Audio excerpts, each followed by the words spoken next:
All right, we're going to sand this before we rip them down the middle because we want to make sure that it's the same thickness as well as the same length. And we're going to get rid of these pencil marks. And you probably can't see it on the camera, but I can see some striations from how this was milled. So we can smooth that out. And using our random orbital sander, first thing to check is the dust collector to make sure that there isn't a whole lot of dust in there. There's almost none.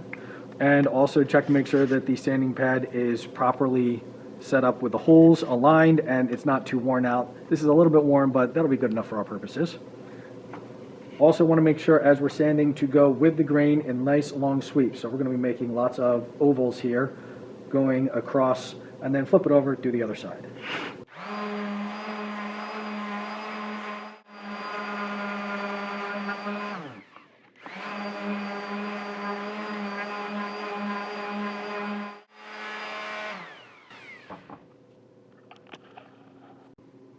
All right, now that we've got our two boards sanded down and all the pencil marks gone, we can go over to the table saw and rip them to width. All right, to rip these to width, here's the table saw. A couple of steps of setup. First, the blade needs to be slightly above the top of the wood. And by slightly, I mean about 1/8 of an inch. That should be good. And lock that in place. Second, make sure there's no debris in the way. That's all good. There's nothing there. Set the width.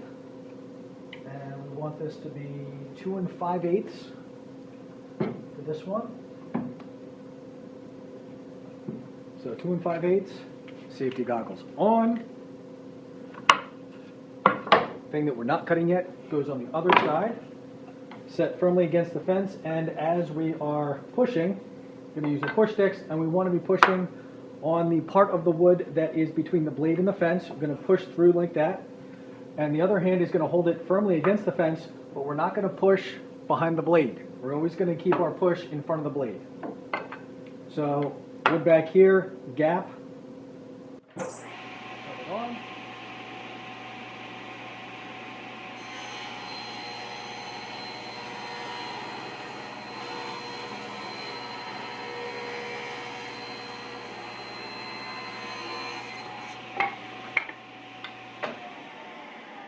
And then we're going to cut the other side to make sure that they're all the same width.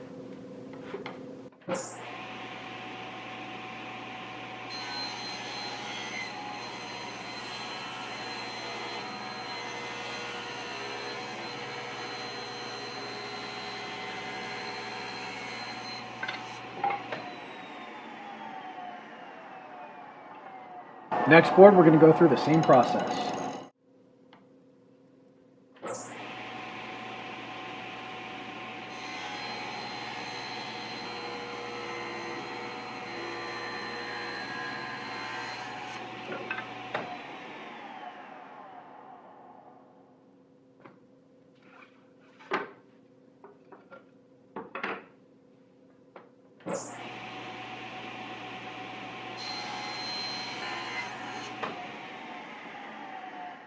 All right, we have our 4 pieces, and we can go start doing our layout as well as the rabbet and the groove. Now that we have our framing all set up, we have our 2 ends and our 2 sides, we need to cut the rabbets on the ends of the ends that will allow them to slide in. And for that, we're going to have a 3/4 inch bit because our material is 3/4 inch thick. And we're going to set it to a maximum depth of 3/8, but we don't want to do 3/8 all at once. That's going to be a bit of a rough cut. We want to do no more than 3/16 at a time. So we take our depth gauge and set it at 3/16, and we want to make sure, here, come on in, we want to make sure that the feet are even on both sides. So you can see here, I have it set up. This is 3/16. Will it focus? No, it won't quite focus. That's 3/16.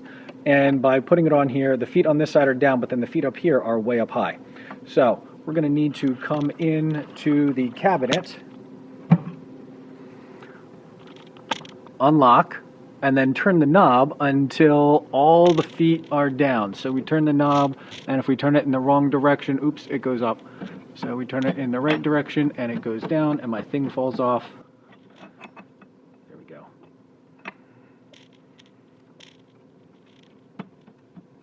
And we want the feet on both sides of the bit to be down, and we don't want to have any seesawing action. There we go.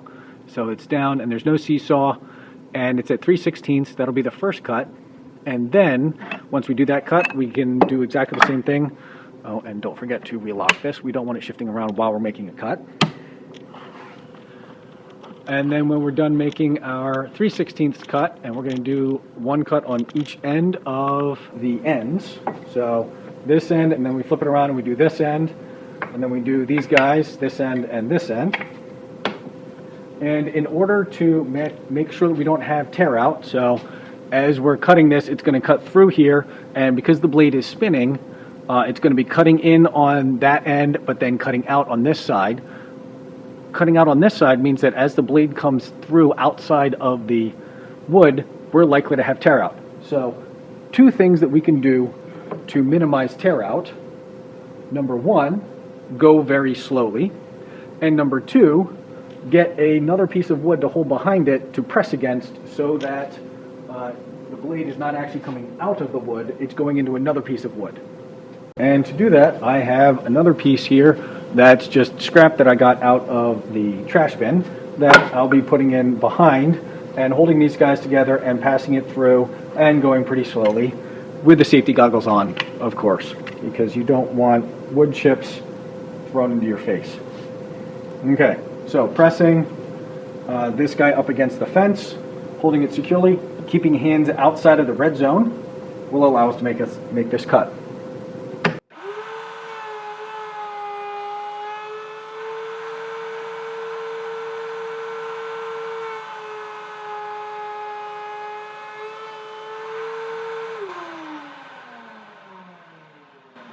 All right, on this guy, the first cut, can you see that? There's a little bit of fuzzy there as the piece behind it came off it a little bit and it came out. I need to redo that guy. That's okay. Cutting less is okay because you can always recut. This guy, we've got a nice straight edge. There's a little bit of fuzziness right on the edge there, but that's easily cleaned up with a chisel, and we've got nice sharp corners. All right, so then we're going to do the same thing on the other guy and raise the bit. So redoing this one to have a clean cut, and then we'll do the other guy.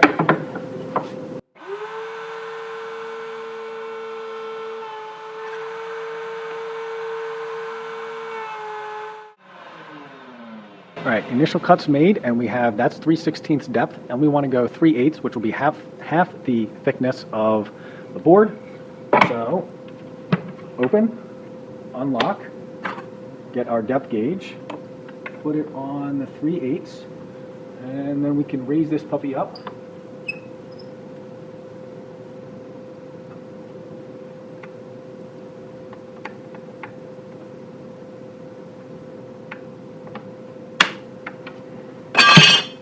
And repeat all 4 cuts.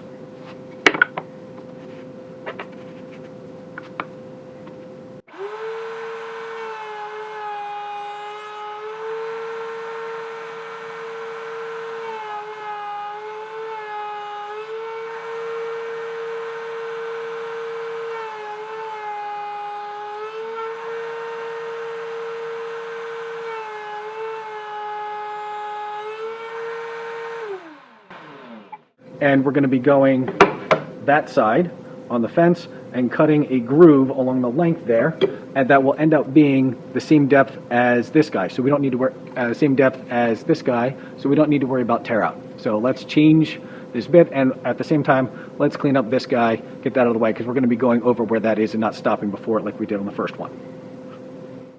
All right, that was a very tiny adjustment. We also need to set the bit down to 3/16 again. We don't ever, with these routers, don't ever want to cut more than 3/16 at once. So we'll put that back down to 3/16.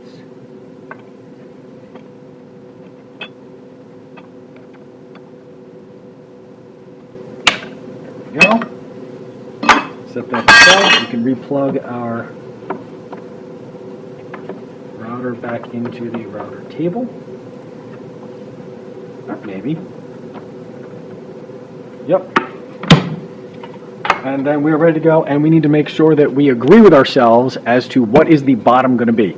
So do I want this guy to be oriented like this, or do I want this guy to be oriented like that? Because once I cut that groove, that's going to tell me what is the bottom of the piece here. And we're going to do this on all 4 of our pieces, lining it up against here, and we want to make sure that we keep our fingers well away from this. So we're going to use a push stick for that. We can use our fingers along the side here and just hold it, and as it goes by, just keep our fingers here, but we're going to be using we're going to want to not push with our fingers on the end there. And even before we do that, we want to use another scrap piece to do a test cut to make sure it really is a 1/4 inch back. I've got this other piece of scrap out of the trash can, and I'll just press it up against here and slide it along, and we'll see how this goes. And we got a 1/4 inch on that side. We want a 1/4 inch on both sides. So that looks nice. I like that. So we can run with that. And we're just going to want to have a push stick to go along with it. Also, I've been catching on this a little bit, and because I'm not using the dust collector here, there's no point with doing a groove. We might as well just close that. And now we can make our 4 of these cuts again, 1 each on our 4 boards that are going like that. All right, so this guy and our hand here up high, that is off screen so you can't really see it, but I'm using my push stick. And this finger is staying outside, and we're doing this a lot like we do with the table saw, where we have one guy to hold it up against the fence and down, and the other guy pushes through. If you want to use a push stick on this guy also, that's fine. I don't think this hand needs a push stick as long as you're paying attention to what you're doing. So let's keep it away from the bit, turn it on, and then push through.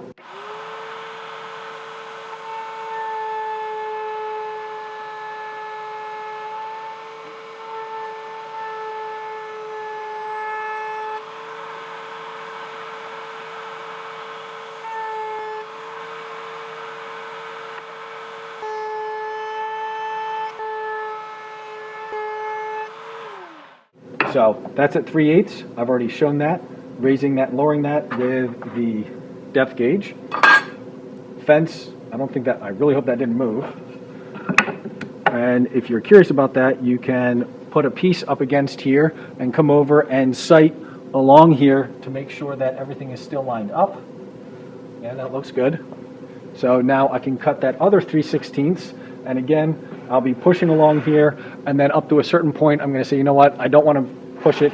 Now, initially, we're off the end of, there we are, the board has to start out off the end of the router table. So if we're using our hands, we get more control, and then at a certain point when we're getting close, you don't want to have your hand close to that bit, because that bit will keep spinning right through your fingers, and then you use the push stick to go through. And we're going to do those same 4 cuts all over again to the final depth, and then we'll start doing our first test fit with the base that we have.